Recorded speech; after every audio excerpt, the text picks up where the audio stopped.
Oh, right, so we're back. Just want to caulk this hole right here.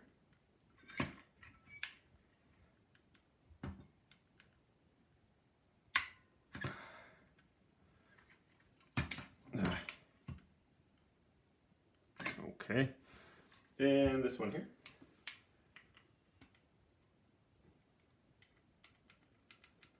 Just don't want the spiders. Have a nice little home to live in, right? So do that. And then just around the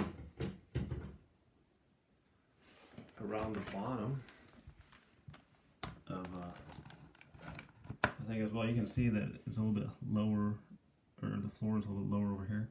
So I did put some shims in. And then the caulking, when it dries and stuff, it'll help with that too, I think. Let's see, so we're just gonna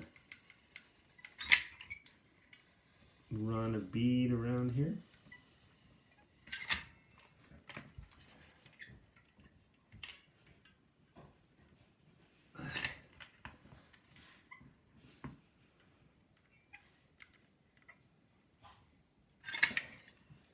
Okay, so I don't really think you need to watch me doing that, just running caulking around the base of the toilet there. So I'm gonna finish up and we'll be right back.